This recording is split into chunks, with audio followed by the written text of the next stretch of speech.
अस्सलाम वालेकुम, welcome to binary classroom. और आज की इस क्लास में हम लोग पढ़ने वाले हैं binary division chapter number 2 number system. हम लोग स्टडी कर रहे हैं computer science and entrepreneurship class 9th new course में से। बेसिकली ये टॉपिक है हमारे पास बाइनरी अरिथमेटिक का, जिसके अंदर बाइनरी एडिशन, सब्ट्रैक्शन, मल्टीप्लिकेशन और अब जो लास्ट हम टॉपिक पढ़ने वाले हैं वो है बाइनरी डिवीजन। इससे पहले तीनों की वीडियोस हम लोग बना चुके हैं, एडिशन, सब्ट्रैक्शन, मल्टीप्लिकेशन। अभी तक अगर किसी ने नहीं देखी वो तो प्लेलिस्ट में जाएं, वहां पर आपको तमाम वीडियोस मिल जाएगी। नहीं तो इसी वीडियो के डिस्क्रिप्शन में भी आप जाएंगे तो प्लेलिस्ट का लिंक वहां पर भी मौजूद होगा, तो आप लाजमी से प्लेलिस्ट एक्सेस करें, वहां पर तमाम टॉपिक वाले लेक्चर मौजूद होंगे। सवाल इस तरह से पूछा जाएगा, describe the division process in binary arithmetic with example. Binary arithmetic में डिवीजन प्रोसेस कैसे किया जाता है उसके बारे में बताएं। तो एक हल्की सी डेफिनेशन है, binary division is similar to decimal division but it uses only 2 digit, that is 0 and 1। चूंकि बाइनरी नंबर है तो एडिशन भी बाइनरी नंबर पे ही परफॉर्म होगी, सब्ट्रैक्शन होगा तब भी उसके अंदर 0 और 1 के डिजिट इस्तेमाल होंगे, मल्टीप्लिकेशन जो हमने देखी उसके अंदर भी 0 और 1 के डिजिट इस्तेमाल होंगे। सेम लाइक डिवीजन में भी सेम सिनेरियो होगा। तो किस तरह से सवाल आएगा, इस तरह से आएगा। लेट्स सपोज आपके पास एक वैल्यू है बाइनरी नंबर में 1100 डिवाइड बाय 10, तो आपने इसको किस तरह से डिवाइड करना है, जो हम बचपन से मेथड पढ़ते आ रहे हैं डिवीजन का वैसे ही लिखेंगे। जो पहली वाली वैल्यू होती है वो हम डिवीजन के अंदर लिखते हैं और जो दूसरी वाली होती है डिवाइजर, उसको हम यहाँ पर बाहर लिखते हैं। अब जितने डिजिट यहाँ पर आपके पास मौजूद होते हैं उतने डिजिट यहाँ पर आपने एज्यूम करने होते हैं और उसको वहां तक पहुंचाने की कोशिश करनी होती है। अब जैसे कि 10 है, अगर 10 को मैं 1 से जब मल्टीप्लाई करूंगा तो मेरे पास आंसर 10 ही आएगा।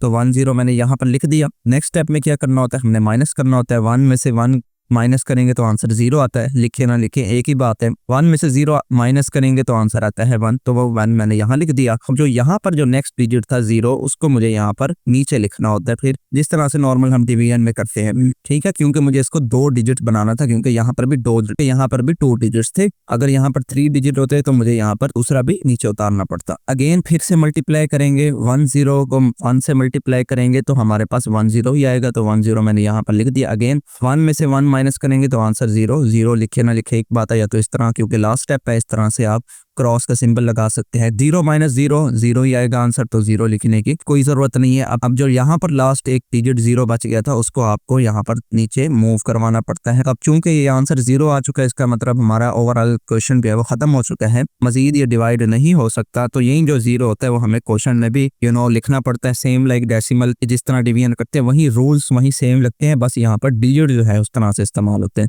अब आपने इसका जवाब किस तरह लिखना होता है कि जो ऊपर वाला होता है वो हमें पता है कि क्वोशंट होता है, तो क्वोशंट की हेडिंग दे के जो ऊपर जवाब आया है 110 वो आपने यहाँ पर लिखना होगा, और जो रिमाइंडर आया है हमारे पास 0 वो आपने रिमाइंडर की हेडिंग दे के लिखना होगा। तो इस तरह से आप इसका आंसर लिखेंगे। एक और एग्जांपल देखते हैं, 10101 डिवाइड बाय 10। तो 10101 को हम लोग डिवाइड के अंदर लिखेंगे और 10 की डिवाइजर है उसको हम बाहर लिखेंगे। अब यहाँ पर भी चूंकि 2 ही डिजिट है तो मुझे 2 डिजिट्स करके पेयर बना के इसको सॉल्व करना पड़ेगा। सो 10 को 1 से जब मल्टीप्लाई करेंगे तो आंसर 10 ही आएगा। 10 को 10 में से माइनस करेंगे आंसर 0 आएगा, तो 0 यहाँ पर लिखें या ना लिखें एक ही बात है। नेक्स्ट स्टेप में आप लोगों ने 1 को यहाँ पर लिख देना है। अब चूंकि यहाँ पे मेरे पास सिर्फ और सिर्फ एक डिजिट है, जबकि मैं जिससे डिवाइड कर रहा हूँ वो 2 डिजिट का है, तो मुझे ये दूसरा डिजिट भी यहाँ पर उतारना पड़ेगा जो कि 0 है। लेकिन जिस तरह हम लोग डेसिमल में भी करते हैं, जब आप दूसरा डिजिट उतार रहे होते हैं तो आपको क्वोशंट में एक 0 लिखना पड़ता है। तो यहाँ पर आपने सबसे पहले ऊपर 0 लिखना है, फिर आपने इसको शिफ्ट करना है, क्योंकि आप एक वक्त में एक ही डिजिट जो है वो नीचे लिख सकते हैं, ठीक है। तो ये इंपॉर्टेंट स्टेप है। अब नेक्स्ट, क्योंकि हमारे 2 डिजिट मुकम्मल हो चुके हैं, डिवाइड करें 10 को 1 के साथ, तो आपके पास क्या आंसर आएगा 10। तो 10 को 1 में से माइनस करेंगे आंसर 0 आएगा। अब जो लास्ट वाला हमारे पास रह गया है एक डिजिट, उसको हमने यहाँ पर शिफ्ट कर देंगे। तो जब ये यहाँ पर शिफ्ट हो गया, अब ये है ही लास्ट डिजिट और ये आगे डिवाइड भी नहीं होगा मजीद, तो यही हमारा रिमाइंडर होगा। तो रिमाइंडर में हमारे पास क्या जवाब आया 1, और जो हमारा क्वोशंट है 1010 वो हमने क्वोशंट में लिख दिया। सो ये इस तरह से हमारे पास बाइनरी डिवीजन परफॉर्म की जाती है। नेक्स्ट जो है एग्जाम्पल नंबर 3 और एग्जाम्पल नंबर 4, ये आपकी प्रैक्टिस के लिए है, सेम वही मेथड होगा। इनको सोल्व करके आप लोगों ने इनके आंसर क्वोशंट और रिमाइंडर, एग्जाम्पल नंबर 3 सबसे पहले लिखेंगे कमेंट में और आगे उसका क्वोशंट और रिमाइंडर, फिर एग्जांपल नंबर 4 उसका क्वोशंट और उसका रिमाइंडर। आपने मुझे ये लाजमी से कमेंट में इनके जवाब लाजमी से बताने हैं।